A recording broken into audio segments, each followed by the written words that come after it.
7월 28일 오늘 하나님의 말씀은 사무엘하 6장 말씀입니다. 오늘 본문 말씀은 여호와의 법궤를 누가 어떻게 모시는가에 따라 복과 화가 오게 됨을 기원하시고 계십니다. 블레셋에서 벳세메스로 돌아온 법궤를 들여다보다가 70명이 그 자리에서 즉사하자 벳세메스에서 기럇 여아림의 산에 살고 있는 아비나답의 집으로 법궤를 모셔가서 아비나답의 아들인 엘르아사를 거룩하게 구별하여 지키게 하였는데, 다윗이 왕위에 올라 전쟁으로 바쁘다가 블레셋을 쳐서 이기고 나서 여호와의 귀를 메어 오려 하는데, 레위인들이 어깨에 메고 가야 하는데 새 수레에 싣고 나오다가 소가 뜀으로 인해 법궤가 떨어질까 봐서 아비나답의 아들인 우사가 손으로 법궤를 잡았다가 그 자리에서 죽었습니다. 그러자 다윗이 두려워하여 다시 오베데돔의 집으로 모셔가게 했는데, 3개월 만에 여호와의 법궤를 모신 오베데돔의 집과 소유에 여호와께서 복을 내리셨다는 소문이 다윗 왕의 귀에까지 들어가게 되고, 다윗이 법궤를 예를 다해 다윗성으로 모셔가려고 하는 장면입니다. 법궤는 아비나답의 집에서 사무엘이 블레셋과의 전쟁으로 법궤를 실로로 모시고 올 수 없어서 20년간 아비나답의 집에 모셔져 있었고, 사울왕 시대에도 전쟁으로 인해 40년간 모시고 오지 못했고, 다윗이 왕위에 올라 10년간 블레셋과의 전쟁을 온전히 승리로 이끈 후에야 법궤를 모셔왔으니, 아비나답의 집에서 70년을 여호와의 법궤를 모셔왔었던 것입니다. 그런데 다윗이 모셔갈 때 새 수레에 싣고 가는데 소가 갑자기 뛰는 바람에 법궤가 떨어지려고 하니까 아비나답의 아들 우사가 손으로 잡았다가 그 자리에서 죽었죠.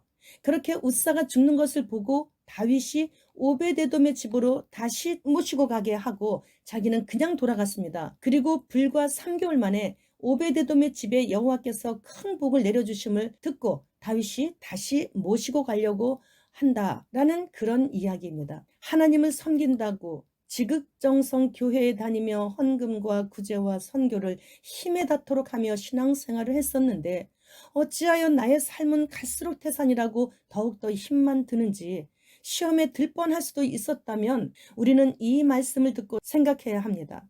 내가 과연 주님 앞에서 주님을 향한 신앙이 있었는지, 아니면 나와 주님과 둘만의 사랑도 모른 채 그냥 종교 생활을 했었던 것은 아닌지를 깊이 생각해야 합니다.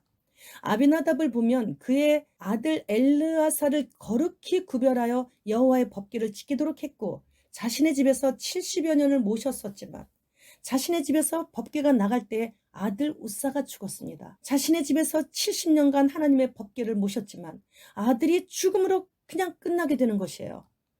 신앙생활이란 가면 속에 종교 생활을 하면서 마음 편히 갖고 우리 집에는 여호와의 법궤를 모시고 있지, 그런 우월감으로 인해 하나님을 간절히 사모하지도 않았고, 또 오래되다 보니까 때때로 하나님을 또 자기도 모르게 왕따시키면서 주님을 향한 내 마음은 진심이었다고 그렇게 말할 수는 있었을런지는 모르겠지만, 일단 주님 앞에서 결산한 그날에 나는 너를 모른다, 도무지 너를 모른다 하시는 책망을 듣는다면 그날에는 다시는 돌이킬 기회가 없다라는 것입니다. 주님께서 너와는 영원히 같이 살기는 어렵다라고 말씀하신다면, 그때는 회개할 기회도 없기에 바로 스스로 미끄러운 곳으로 떨어져 슬피 울며 이를 갈미 있을 뿐인 것입니다.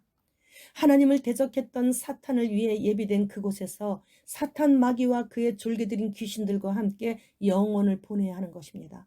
그러나 오벳에돔을 보면 신앙생활 한 지는 이제 3개월밖에 안 되었는데도 하나님이 좋아서 자다가도 하나님 생각만 하면 코가 시큰거리며, 그리고 가슴이 울컥해지고 반쯤 감긴 졸린 눈에 갑자기 눈물이 핑 돌고, 그렇다면 그는 평소에 주님을 기뻐했으며 앉으나 서나 말과 행동이 오직 주님의 기쁨이 되는 삶을 살았다는 것입니다.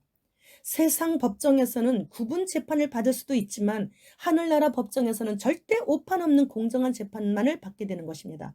나에게 잘못한 사람까지도 내 몸과 같이 사랑하여 7번씩 70번씩이라도 용서해 줄 수 있다면, 그리고 매사에 사람 눈치 보는 것이 아닌 오직 하나님의 눈치만 보면서 하나님께서 어떻게 생각하실까에만 전전긍긍할 수만 있다면, 낮은 자나 높은 자나 비켜갈 수 없는 최후의 심판대 앞에 서지 않을 수 있는 인류 역사 6천년 만에 유일한 휴거의 기회가 지금 이 시대에 있는 것이기 때문에, 휴거 신부들에게만 면제되는 최후의 심판대를 건너뛸 수 있다라는 얘기예요. 신랑 대신 예수님의 손 붙잡고 우리 위에 예비하신 하늘나라에 아버지가 앉아 계시는 그 보좌가 계시는 그 문으로 그냥 통과해서 들어갈 수 있다라는 거죠.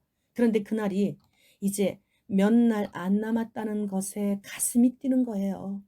하늘에 이상한 구름만 떠도 가슴이 두근거리는, 그토록 주님께서 가까이 오시고 계십니다. 주님, 어서 오시옵소서. 마라나타,